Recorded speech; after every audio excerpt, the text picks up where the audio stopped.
Thank you. Well, thank you, President Powers, Provost Fenves, deans, members of the faculty, family and friends, and most importantly, the class of 2014. It is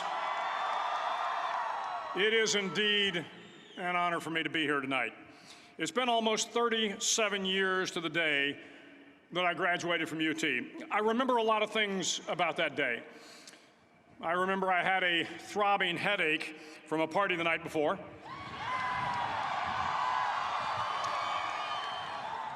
I remember I had a serious girlfriend who I later married. That's important to remember, by the way. And I remember I was getting commissioned in the Navy that day. But of all the things I remember, I don't have a clue who the commencement speaker was, and I certainly don't remember anything they said. So acknowledging that fact, if I can't make this commencement speech memorable, I will at least try to make it short. So the university's slogan is, what starts here changes the world. Well, I've got to admit, I kind of like it. What starts here changes the world. Tonight, there are almost 8,000 students, or there are more than 8,000 students graduated from UT. So that great paragon of analytical rigor, Ask.com, says that the average American will meet 10,000 people in their lifetime. 10,000 people, that's a lot of folks. But if every one of you changed the lives of just 10 people, and each one of those people changed the lives of another 10 people, and another 10, then in 5 generations, 125 years, the class of 2014 will have changed the lives of 800 million people. 800 million people. Think about it. Over twice the population of the United States. Go one more generation, and you can change the entire population of the world, 8 billion people. If you think it's hard to change the lives of 10 people, change their lives forever, you're wrong. I saw it happen every day in Iraq and Afghanistan. A young Army officer makes a decision to go left instead of right down a road in Baghdad, and the 10 soldiers with him are saved from a close-in ambush. In Kandahar province, Afghanistan, a non-commissioned officer from the female engagement team senses that something isn't right and directs the infantry platoon away from a 500-pound IED, saving the lives of a dozen soldiers. But if you think about it, not only were those soldiers saved by the decisions of one person, but their children were saved, and their children's children. Generations were saved by one decision, one person. But changing the world can happen anywhere, and anyone can do it. So what starts here can indeed change the world. But the question is, what will the world look like after you change it? Well, I'm confident that it will look much, much better. But if you'll humor this old sailor for just a moment, I have a few suggestions that may help you on your way to a better world. And while these lessons were learned during my time in the military, I can assure you that it matters not whether you ever served a day in uniform. It matters not your gender, your ethnic or religious background, your orientation, or your social status. Our struggles in this world are similar, and the lessons to overcome those struggles and to move forward, changing ourselves and changing the world around us, will apply equally to all. I've been a Navy SEAL for 36 years, but it all began when I left UT for basic SEAL training in Coronado, California. Basic SEAL training is 6 months of long, torturous runs in the soft sand, midnight swims in the cold water off San Diego, obstacle courses, unending calisthenics, days without sleep, and always being cold, wet, and miserable. It is 6 months of being constantly harassed by professionally trained warriors who seek to find the weak of mind and body and eliminate them from ever becoming a Navy SEAL. But the training also seeks to find those students who can lead in an environment of constant stress, chaos, failure, and hardships. To me, basic SEAL training was a lifetime of challenges crammed into 6 months. So here are the 10 lessons I learned from basic SEAL training that hopefully will be of value to you as you move forward in life. Every morning in SEAL training, my instructors, who at the time were all Vietnam veterans, would show up in my barracks room, and the first thing they'd do was inspect my bed. If you did it right, the corners would be square, the covers would be pulled tight, the pillow centered just under the headboard, and the extra blanket folded neatly at the foot of the rack. It was a simple task, mundane at best, but every morning we were required to make our bed to perfection. It seemed a little ridiculous at the time, particularly in light of the fact that we were aspiring to be real warriors, tough, battle-hardened SEALs. But the wisdom of this simple act has been proven to me many times over. If you make your bed every morning, you will have accomplished the first task of the day. It will give you a small sense of pride, and it will encourage you to do another task, and another, and another. And by the end of the day, that one task completed will have turned into many tasks completed. Making your bed will also reinforce the fact that the little things in life matter. If you can't do the little things right, you'll never be able to do the big things right. And if by chance you have a miserable day, you will come home to a bed that is made, that you made. And a made bed gives you encouragement that tomorrow will be better. So if you want to change the world, start off by making your bed. During SEAL training, the students are all broken down into boat crews. Each crew is 7 students, 3 on each side of a small rubber boat, and 1 coxswain to help guide the dinghy. Every day, your boat crew forms up on the beach and is instructed to get through the surf zone and paddle several miles down the coast. In the winter, the surf off San Diego can get to be 8 to 10 feet high, and it is exceedingly difficult to paddle through the plunging surf unless everyone digs in. Every paddle must be synchronized to the stroke count of the coxswain. Everyone must exert equal effort, or the boat will turn against the wave and be unceremoniously dumped back on the beach. For the boat to make it to its destination, everyone must paddle. You can't change the world alone. You will need some help. And to truly get from your starting point to your destination takes friends, colleagues, the goodwill of strangers, and a strong coxswain to guide you. If you want to change the world, find someone to help you paddle. Over a few weeks of difficult training, my SEAL class, which started with 150 men, was down to just 42. There were now 6 boat crews of 7 men each. I was in the boat with the tall guys, but the best boat crew we had was made up of the little guys, the Munchkin crew, we called them. No one was over 5'5". The Munchkin boat crew had 1 American Indian, 1 African American, 1 Polish American, 1 Greek American, 1 Italian American, and 2 tough kids from the Midwest. They out-paddled, outran, and outswam all the other boat crews. The big men in the other boat crews would always make good-natured fun of the tiny little flippers the Munchkins put on their tiny little feet prior to every swim. But somehow these little guys from every corner of the nation and the world always had the last laugh, swimming faster than everyone and reaching the shore long before the rest of us. SEAL training was a great equalizer. Nothing mattered but your will to succeed, not your color, not your ethnic background, not your education, not your social status. If you want to change the world, measure a person by the size of their heart, not by the size of their flippers. Several times a week, the instructors would line up the class and do a uniform inspection. It was exceptionally thorough. Your hat had to be perfectly starched, your uniform immaculately pressed, your belt buckle shiny and void of any smudges. But it seemed that no matter how much effort you put into starching your hat or pressing your uniform or polishing your belt buckle, it just wasn't good enough. The instructors would find something wrong. For failing the uniform inspection, the student had to run, fully clothed, into the surf zone, then wet from head to toe, roll around on the beach until every part of your body was covered with sand. The effect was known as a sugar cookie. You stayed in the uniform the rest of the day, cold, wet, and sandy. There were many a student who just couldn't accept the fact that all their efforts were in vain, that no matter how hard they tried to get the uniform right, it went unappreciated. Those students didn't make it through training. Those students didn't understand the purpose of the drill. You were never going to succeed. You were never going to have a perfect uniform. The instructors weren't going to allow it. Sometimes, no matter how well you prepare or how well you perform, you still end up as a sugar cookie. It's just the way life is sometimes.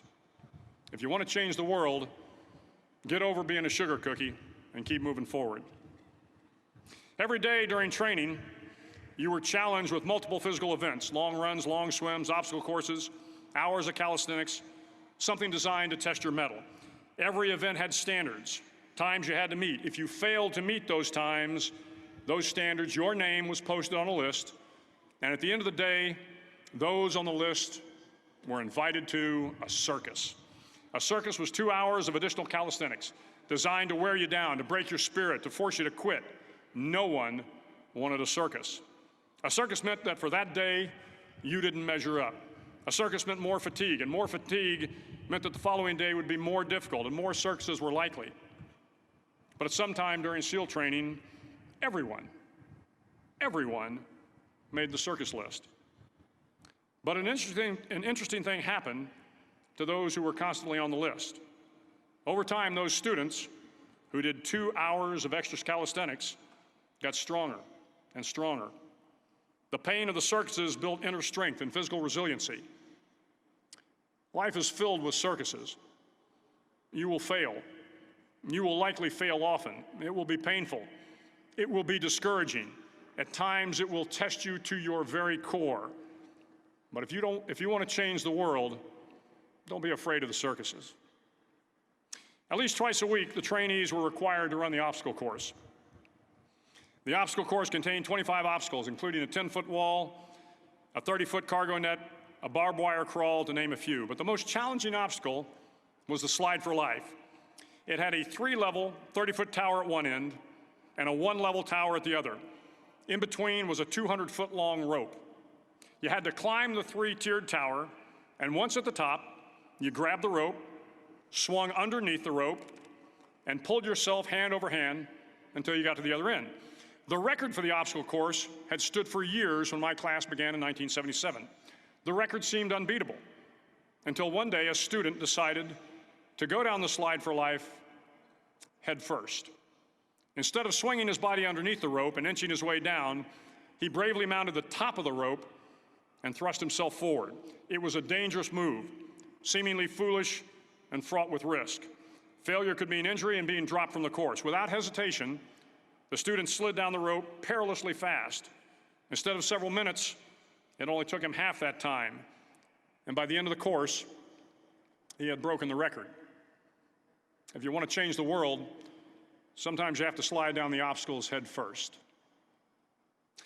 During the land warfare phase of training, the students are flown out to San Clemente Island, which lies off the coast of San Diego. The waters off San Clemente are a breeding ground for the great white sharks. To pass SEAL training, there are a series of long swims that must be completed. One is the night swim. Before the swim, the instructors joyfully brief the students on all the species of sharks that inhabit the waters off San Clemente. They assure you, however, that no student has ever been eaten by a shark, at least not that they can remember. But you are also taught that if a shark begins to circle your position, stand your ground. Do not swim away. Do not act afraid. And if the shark, hungry for a midnight snack, darts towards you, then summons up all your strength and punch him in the snout, and he will turn and swim away. There are a lot of sharks in the world.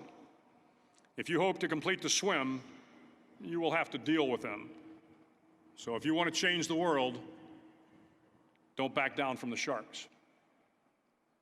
As Navy SEALs, one of our jobs is to conduct underwater attacks against enemy shipping. We practice this technique extensively during training. The ship attack mission is where a pair of SEAL divers is dropped off outside an enemy harbor and then swims well over 2 miles underwater, using nothing but a depth gauge and a compass to get to the target. During the entire swim, even well below the surface, there is some light that comes through. It is comforting to know that there is open water above you. But as you approach the ship, which is tied to a pier, the light begins to fade. The steel structure of the ship blocks the moonlight. It blocks the surrounding street lamps. It blocks all ambient light. To be successful in your mission, you have to swim under the ship and find the keel, the center line, and the deepest part of the ship. This is your objective. But the keel is also the darkest part of the ship. where you cannot see your hand in front of your face, where the noise from the ship's machinery is deafening, and where it gets to be easily disoriented, and you can fail. Every SEAL knows that under the keel, at that darkest moment of the mission, is a time when you need to be calm, when you must be calm, when you must be composed, when all your tactical skills, your physical power, and your inner strength must be brought to bear. If you want to change the world, you must be your very best in the darkest moments. The 9th week of training is referred to as Hell Week. It is 6 days of no sleep, constant physical and mental harassment, and one special day at the Mud Flats.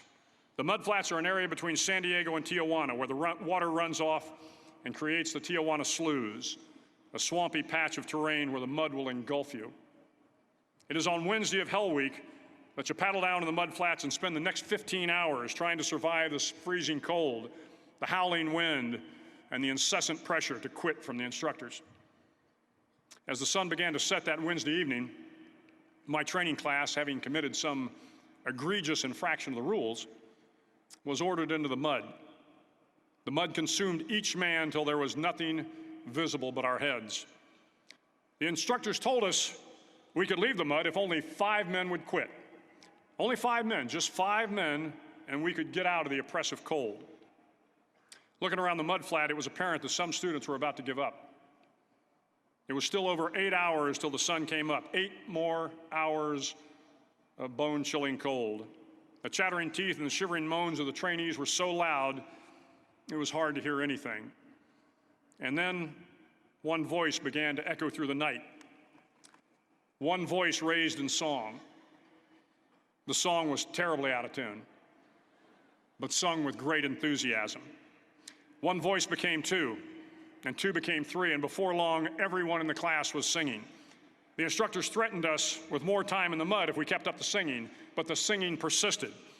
And somehow the mud seemed a little warmer, and the wind a little tamer, and the dawn not so far away.